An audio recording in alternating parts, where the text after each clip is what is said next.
দেখো বড় বৌদি, আমি একটা পরিষ্কার কথা বলে দিচ্ছি, মা যদি ওই মহিলার কথায় কনভিন্স হয়ে অর্জুনের সঙ্গে একটা বিবাহিত মেয়ের বিয়ে দিতে রাজি হয়, তাহলে বড়দা কি বলবে আমি জানি না, আমি কোনো কিছুর বিনিময়ে বিয়েটা মেনে নেব না। কেন কেন মানবো? আচ্ছা, আমার বাপের বাড়ির লোকজন যদি জানতে পারে তখন আমি তো ওদের কাছে মুখ দেখাতে পারবো না। ছি ছি ছি। আর শুধু তোমার বাপের বাড়ি কেন, আমি আমার অফিসে, পাড়ায়, কোথাও আমরা মুখ দেখাতে পারবো। বড় বৌদি, আমি কিন্তু তখন বাধ্য হয়ে আলাদা হওয়ার কথা ভাববো।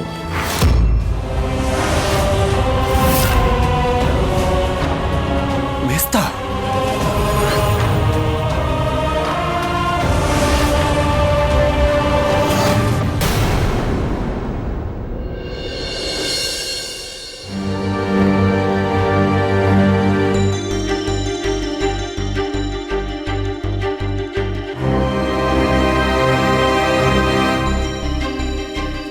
কি রে বুড়ি, তুই এখনো কি এত ভাবছিস?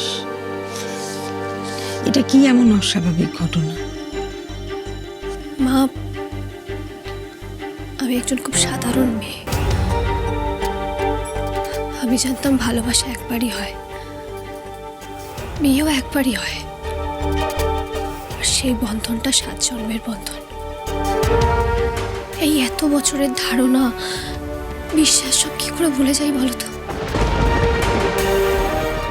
তুই আমাকে বিশ্বাস করিস? কি রে, তুই কি আমাকে বিশ্বাস করিস?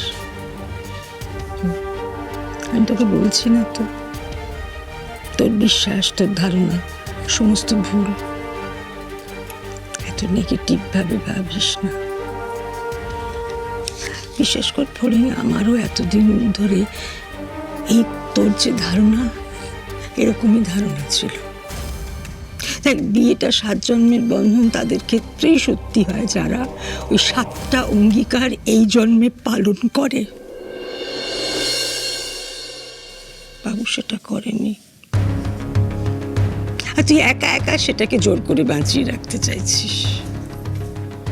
একজন বন্ধন ছিন্ন করেছে বলি জোর করে কি করে তাকে বাঁচিয়ে রাখবি? মা, মানছি তোর বাবুর প্রতি ভালোবাসা থাকতে পারে, মায়া থাকতে পারে, দায়িত্ববোধ থাকতে পারে, কিন্তু বিশ্বাস, সম্মান এই দুটো থাকতে পারে না। হ্যাঁ, সত্যি তো। ফড়িং বাবুকে শ্রদ্ধা করবি বা কি করে? কি করে করবে? সত্যি তো, যে তার বউকে মেরে ফেলতে চায়, মিথ্যে অপবাদ দিয়ে জেলে পাঠাতে চায়, তাকে সম্মান করা যায়? চায় না। বরঞ্চ ফড়িং যে তোকে সম্মান করবে, যে তোকে ভালোবাসবে, তার সঙ্গে জীবনটা কাটানো ঠিক নয়? বল তুই। কেন নিজের ভালোটা বুঝছিস না বলতো ফড়িং? বাড়ির এতগুলো মানুষ, তোকে সবাই ভুল পথে চালিত করবে। কিন্তু মা, হুট করে এরকম একটা সিদ্ধান্ত নেওয়া কি ঠিক? আর ব্যাংকবাবু এবার কেন রাজি হবে আমাকে ডিভোর্স দিতে? রাজি হবে না দেখো তোমরা। তার মানে তুই আশায় আছিস বাবু তোর কাছে ফিরে আসবে? ও নিজে থেকে ধরা দিয়েছে পুলিশকে, বোধহয় নিজেকে আবার শুধরে তোর কাছে ফিরে আসবে না? এটা ভাবলে না ফড়িং, তুমি খুব ভুল ভাবছো। কি জানি, আমি আবার এটা বললাম বলে তোমরা কেউ কিছু মনে করো না। দেখো, বাবু যদি ফিরে আসে তাহলে তোমাদের মতন আমারও খুব ভালো লাগবে, খুব। কিন্তু সব দিক বিচার করে এখন মনে হচ্ছে যে বাবু কি আর সত্যি আগের বাবু হবে? হ্যাঁ রে মেজো, ভালো থেকে খারাপ হওয়া সহজ, কিন্তু খারাপ থেকে ভালো হওয়া যে বড় কঠিন। বাবু শুধরবে না। মা হয়ে তোকে বলছি কথাটা। কাজে বাবু ডিভোর্স দেবে কি দেবে না এই অপশনটাই আমরা রাখবো না, ওকে ডিভোর্স দিতেই হবে। হ্যাঁ, আমরা তো থানায় গিয়ে কথা বাবুকে জানিয়ে এসেছি যে ওকে আমরা বাড়ির ছেলে বলে কেউ মেনে নিচ্ছি না। হ্যাঁ ফরিং, ও যাতে তোকে কোনোভাবেই জীবনে ডিস্টার্ব করতে না পারে তার ব্যবস্থাই করছি আমরা। দেখো ফড়িং, আমি তোমাকে পরিষ্কার একটা কথা জানাচ্ছি, ন্যাশনালে তোমার পাশে থেকে অর্জুন কিন্তু প্রমাণ করে দিয়েছে যে সারা জীবন তোমাকে আগলে রাখতে পারবে। তাছাড়া ছেলেটা ভালো, অ্যাকসেপ্ট করে নাও। দেখো নিজের কথাটাও তো ভাবতে হবে, তাই না ফরিং? কি রে ফড়িং, তুই শুনছিস সবাই কি বলছেন? ফড়িং, জীবনে সুখী হওয়ার সুযোগ এরকম বারবার কিন্তু আসে না। আমি বলছি তোকে, তুই কোনো ভুল করবি না দ্বিতীয়বার বিয়ে করে। গুরুজনদের কথা একটু শোন, দেখ তোর ভালো হবে। ও আমাদের কারোর কথা না শুনলেও ওর মনের কথা ঠিক শুনবে। আর আমি জানি ফড়িং, তোর মন তোকে ঠিক পথে চালিত করবে। ভাব ফড়িং, একটু ভাব, ভেবে দেখ। আমি বলছি তোকে অর্জুন ভালো রাখবে। আর অর্জুনের মার সঙ্গে আমরা কথা বলেছি তো, উনি কিন্তু অরাজি হননি। তুই শুধু সাইনটা করতে, বাকিটা আমি সব সামলে নেব।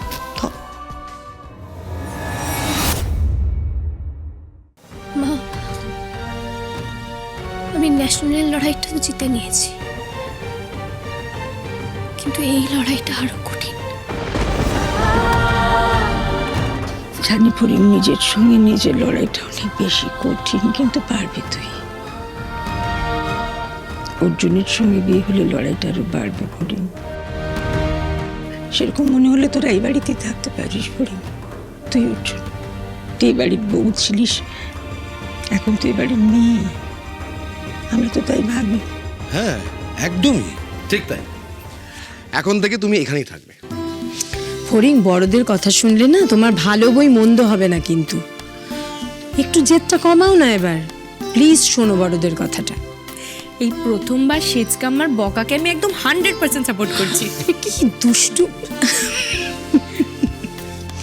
আর কোনো কথা শুনবো না ফড়িং। এই বাড়িতে, এই বাড়ির ছেলেদের যতটা অধিকার আছে, তোমারও ততটাই অধিকার আছে। আমার ছেলের বউরা যদি বাড়িতে থাকতে পারে, ছেলেরা যদি থাকতে পারে, তাহলে মেয়ে জামাই কেন থাকতে পারবে না? তোরা এখানে থাকবি। হ্যাঁ, যদি ও চায় তাহলে আমরা অর্জুনকে ব্যবসা করতে সাহায্য তো করতে পারি। ব্যবসা কেন দাদা? অর্জুন তো খেলোয়াড়, তাই তো ফড়িংকে এতটা ভালো করে বোঝে। ও বক্সিং ক্যারিয়ারটাকে আবার এগিয়ে নিয়ে যেতে পারে, আমরা সাহায্য করবো। সেরকম হলে পাশে কোনো কাজ করবে, আমরা সব রকম ভাবে সাহায্য করবো তোদের। ফড়িং, তোমরা আর কত করবে বলো তো মা আমার জন্য? একটা চড় মারবো ফড়িং। বলছিস না, আর এই প্রশ্নটা আসছে মনে, আর কত করবো? একজন মা তার সন্তানের জন্য কি কি করতে পারে নিজের মাকে দেখে বুঝিস নি? আমরা তো তাই নাকি? তোর মাই তো, তাকে প্রশ্নটা করছিস? তোদের দুজনে না খুব মিল রে। তোরা দুজনেই খেলোয়াড়, সাহসী, ছোটবেলা থেকে দুজনেই অনেক লড়াই করেছিস। তোরা দুজন দুজনকে বুঝবি রে পড়ি। টিকে থাকার জন্য হয়তো আরো লড়াই করতে হতে পারে, সেটাও পারবি, দুজনে মিলে পারবি। তোরা দুজনে যখন একসঙ্গে থাকবি না, আমি বলছি তোরা খুব সুখে থাকবি, ভালো থাকবি।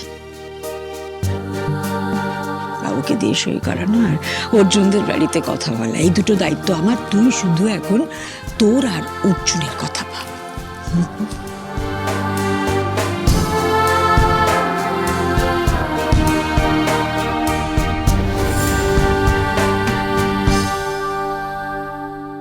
ফড়িং, তুই কতটা কষ্ট পাচ্ছিস আমরা তো সকলে দেখতে পাচ্ছি।